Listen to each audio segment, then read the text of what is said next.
as a peacemaker, I work with the healing and justice. Healing because Miami needs some healing. Justice, and they need justice as well. But the organization stands for, is another option for when people suffering mentally because of violence, because of drugs, things that took place in the neighborhood, because of poverty. And a lot of time when a person is having a psychological breakdown, the first thing they want to do is call the cops. You know, so Healing and Justice is an organization that's trying to substitute for that.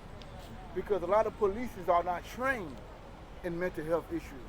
With this organization, we have a licensed doctor, physical doctor, we have a licensed psychologist. And we work together to try to help deal with mental illness, because mental illness is real.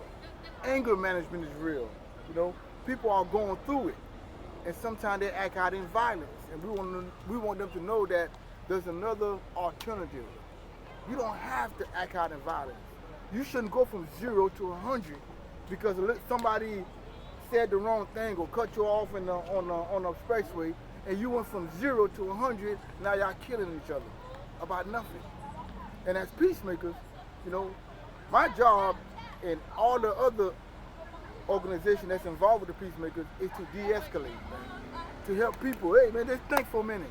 Don't react so quick, man. Don't be quick to destroy your brothers and sisters or the world that you live in. If you just ponder or do some anger management or some form of management, you know, you can make a different decision that's going to help and not destroy. Because once you go from 0 to 100 and you act out in violence, there is no coming back from that. Once you take that life or you pull that gun, you pull that trigger, you can't undo it.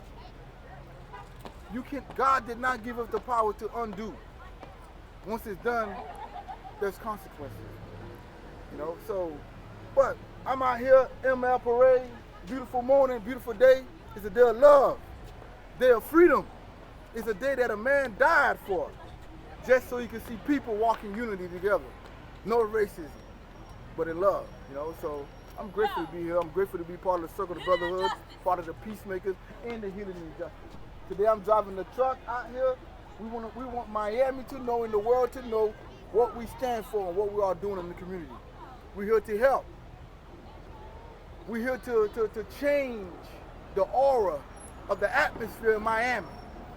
I want Miami to be the #1 city in the world where everybody want to come through where it's safe, where people feel love and they can walk down the street and don't have to worry about gun violence. Nothing. And I want that not only to be in Miami, in Broward, Homestead, all around United States. So, you know, that's a big dream, but it can happen. Martin Luther King had a dream, huh? That dream's still going on even after his death. Nothing stops, man. It goes on. You set the motion, you lay the platform, guess what? People are going to build on it and continue with the good work. You know, if you're going to be here in this world, you might as well start doing some good work. Ain't no need to be here hating, getting mad at people, upset and all that stuff. Okay, if you ain't got a job, okay, come out to the Circle of Brotherhood. Huh? You got anger problem, come out there. We'll get you some help. Whatever the problem is, man, there's people out here to help. There's resources. Don't be afraid to ask.